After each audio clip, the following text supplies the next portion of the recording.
You need not hide your troubles here. We have no intention to take advantage of them, simply to... And exactly what aid do you think you could provide? Rings. One for each of Middle-earth's most powerful dwarf lord will be beyond any power yet devised. That seems like a response a dwarf would give. Man, they shall be rings of power. Oh god, there's the line. Rings of power. Power to heal your mountain. How would he know about the mountain? What is Durin the Fourth even doing here? Isn't he been, like, excommunicated from being the prince's son? Why is he even here? Did they make up already? I don't think they've made up yet, have they? Look at Disa. Why wouldn't he send an envoy to the king himself? Why would he send it to his prince? And why wouldn't the king have heard about it and denied, you know, Durin the Fourth here to go? And how would Granny Brimbor know that the dwarves can no longer make salads? And that their whole civilization has been crushed? And they're masters at building underground and architecture and stuff. Why would they need a ring of power in order to do that? Mithril has reversed our fortunes. If we provide you with a steady supply, is that the sum of it? You don't need much. A generous offer, Lord Celebrimbor, but why not take it to our king? Yeah, that's a good The question. Elder has always been, if our proposal was brought to him instead by one of his own. My father. Okay, so they at least answered that question. Why didn't they just take it directly to the king? They at least answered that. They don't need much mithril. They made the 3 rings of power from just a little itty bit that Elrond got from Durin in Season 1. I'm pretty sure all of this is backwards too, isn't it? Didn't they make all these other rings first in order to refine the craft? And, like, weren't they... I heard someone tell me that they were... Granny Brimbor, but actually, you know, the real Celebrimbor was refining his craft and making all these different rings and learning how to make them more and more powerful until ultimately he ended up making the 3 rings of power. So I think this is all backwards. I could be wrong about that, but I'm pretty sure I'm right about that one. They don't need much mithril. If you just need that little bit to make the 3 rings of power, you hardly would need anything to make these other rings for the dwarves and men. We summoned you here to help you. I'm sorry. How would he know? Who exactly are you? That's a good question. This is... A friend. The elves. Annatar.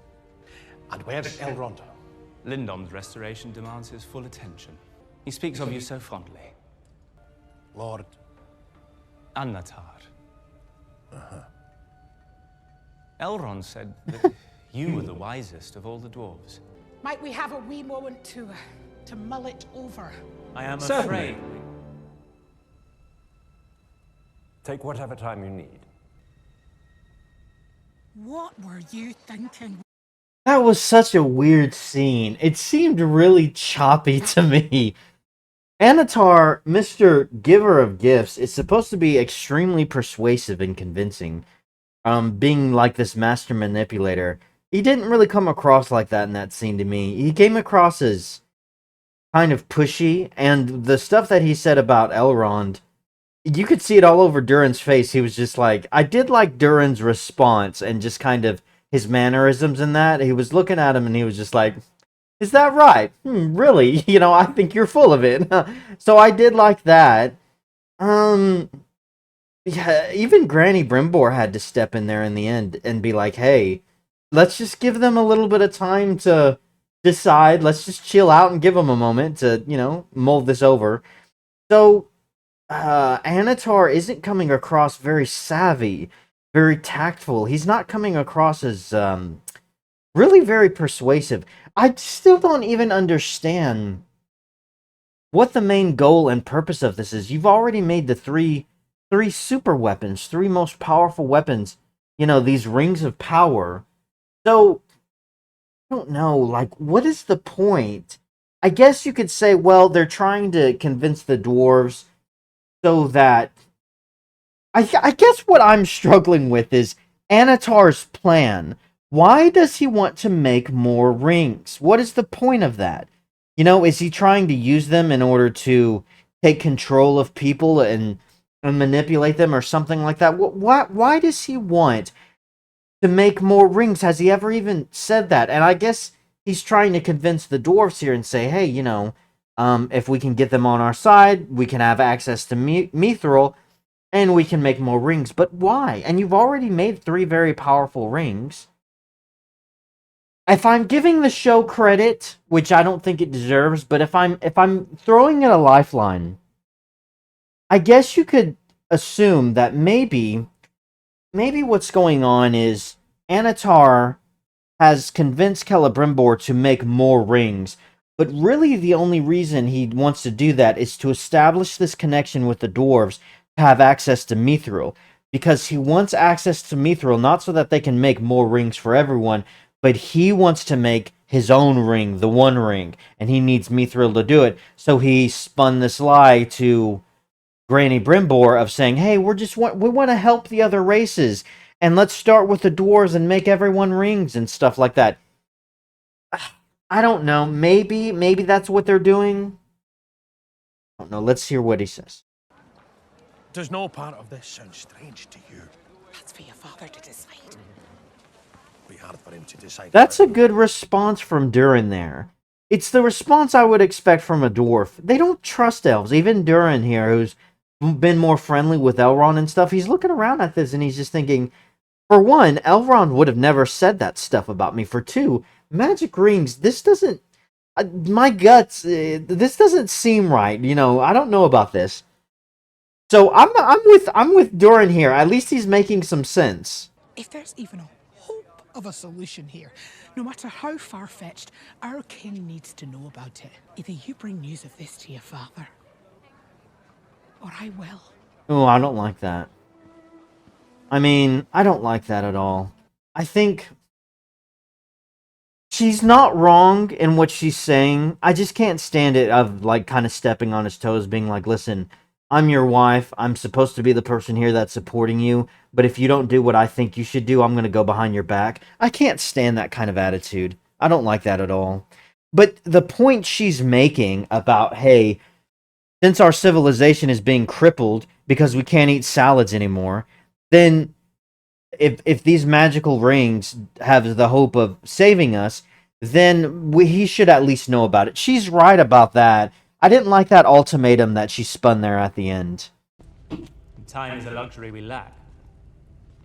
I will say this too. I like the way the dwarves... their dialogue isn't horrible, mainly because whenever the elves are talking, they sound ridiculous. You know, they're coming up with all these flowery words and stuff. So I do like the conversations because they sound normal with the dwarves. You know what they're saying. They're not trying to use this weak, ghetto version of a Shakespearean type of language. So there's a positive. I'm going to try to look for more positives. I know it's going to be difficult, but I'm going to try to call out the positives wherever I see them. I'm going to try to look for them the best I can. Of course, I'll call out all the bad stuff too, but, you know, just have, you know, even-handed, you know? Supposing your High King were to discover... What about the High King? No, I should not. Be plain. Your High King believes the dwarves to be unworthy. In fact, Well, he has... So did Celebrimbor. in the forging of any more rings at all. And the truth is, he does not even know I am here. What business is it of his how I conduct myself in my own realm? Celebrimbor! No! I don't know about that. He just told you that the High King has sent out this order to forbid any more crafting of the rings, and he doesn't even know he's there. That Annatar's there. He doesn't know he's doing all this behind his back. That's not sending up red flags with Celebrimbor here. And he says lives are at stake. What are you talking about? I mean, how would they even know about what's going on with the dwarves? This whole plot line is just so stupid to me. I said I was going to try to look for nice things, but it's so difficult. I just, like the whole setup with the vents in Khazad-dûm going down, and now they can't eat salads, and now their whole lives are at stake. But they made the 3 rings of power, so they're going to make these rings for them, but the High King doesn't know, and it's just so choppy. it feels so scattered.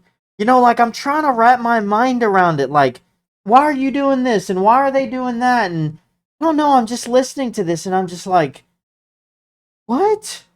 I don't know, man. It's starting to hurt my head.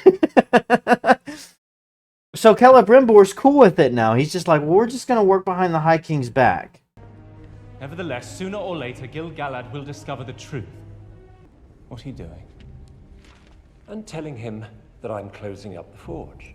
Who's going to lie? You would lie to your High King. I have apprenticed, I have studied, I have reached the very height of my craft. This is my moment. Now, he will not take it away. I don't, but you've already made perfection. Aren't the rings of power the 3 rings? Aren't they the highest peak? All these other rings that he wants to make, they wouldn't nearly be as good as those. It's like you've already achieved the greatness and saved the elven race and restored the battery tree. And now it's like, well, you've already done it. You know what I mean? It's like, well, why do you need to...